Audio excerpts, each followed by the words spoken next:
Hi, I'd like to take this time to talk to you about the arm swing.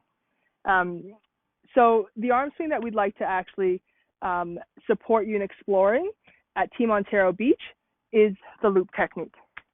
Now, there are plenty of techniques out there, and there are very many successful athletes using various techniques. So I don't want to say that any technique is right or wrong, but this is the technique that we'd like to see you explore at Team Ontario Beach.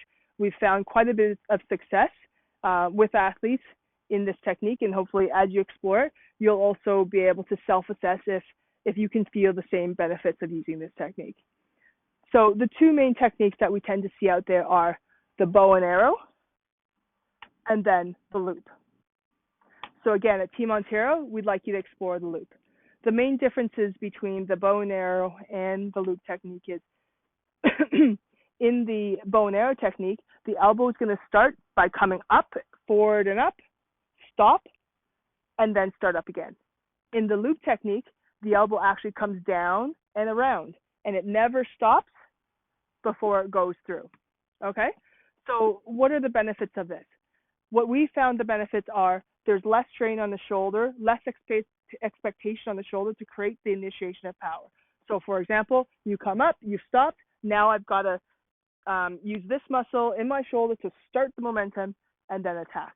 Whereas in the loop technique, my elbow comes around, it never stops, all it does is accelerate, and it goes faster, and it goes through.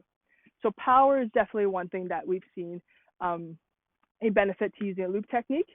The other benefit is just taking a bit of strain off of this shoulder here.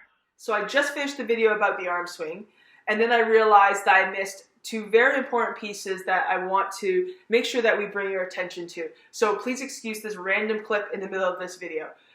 So those pieces are the two reference points that we want to make sure that you pay attention to when you're working on your attack and your arm swing. And those pieces are, when you hit, you want the ball in front. The more in front it is, the more power you're going to get out of the ball and the more accuracy. If you're hitting like this, you're going to have a harder time getting power and less accuracy. We'll let you play with that and see if that's true for you throughout this time that you're working on arm swing. The second thing is the alignment of the ball. Are you hitting the ball and making contact with the ball in line with your hitting arm, whether it's your left arm or your right arm, it's completely in line, and you're not making contact on the middle of your head, because that's not in line, or you're not making contact just outside.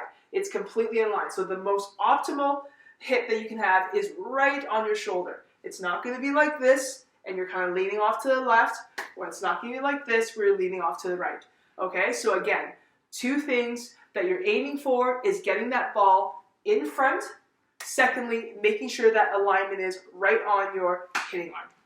Okay, great. So now just to create some labels to name some pieces of the arm swing so that we can easily refer to it and talk about it when we're providing feedback and discussing your arm swing. So in the loop technique, we're going to call this portion the retraction. So when the ball comes down and around, that's going to be a retraction. Okay? Now, as soon as the elbow turns and begins to start the forward momentum, that's going to be called the transition, and then the follow through. Okay, so now we've got the retraction, transition, follow through. Okay, so those labels are important just, again, for us to be able to converse and discuss your arm swing. The other piece that I'd actually like to name in order to kind of get some common language is we're going to call this the one loop. We're going to call this, the elbow, the two loop. We're going to call the wrist the three loop. Okay, so again, so this is what it looks like. This is the one loop. This is the two loop. And then this is the three loop. Okay, so that way, when you are doing your swing, we can actually give you feedback on, okay, great. And then you notice this one here. I'd actually like to see you get more two in because this looks like a big one versus two, getting that two loop in. Okay, so again, we're just talking about the one and the two and the three just allows us for some common language to discuss your swing. The most common areas of attention that we find athletes need to pay attention to when they're using the loop technique are this idea of when you do the retraction and you do a follow through, on the follow through, athletes then tend to just use their shoulder. Okay, so this would be kind of similar to the habit of doing this bow and arrow and then just hitting with shoulder. What we'd actually like to see again is when you do the loop technique, you come around and then your shoulder goes through in order to get full power. So what that looks like is actually you're taking your hitting shoulder and you're trying to meet your opposite hip. So if I take and put this ball down, it actually looks like this.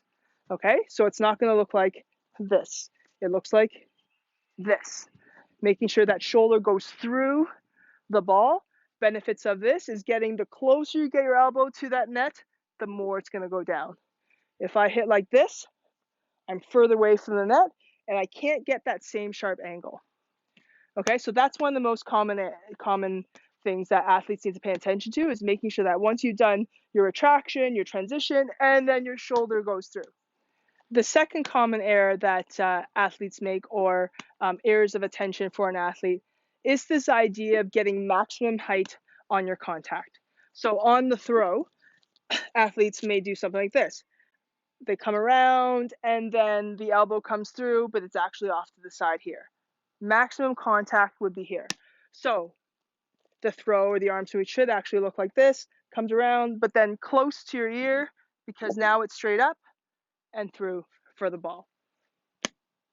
So one thing to keep in mind when you're self-evaluating arm swing is when you're videoing yourself, or you're videoing yourself in order to be sent to coaches to help you provide some feedback, is where you place the camera. So if I'm going to pay attention to whether or not I'm going to go shoulder through, make sure the camera is off to the side so you can actually see, am I going shoulder through or am I just going like this with the shoulder? Okay, so make sure that camera angle's off the side.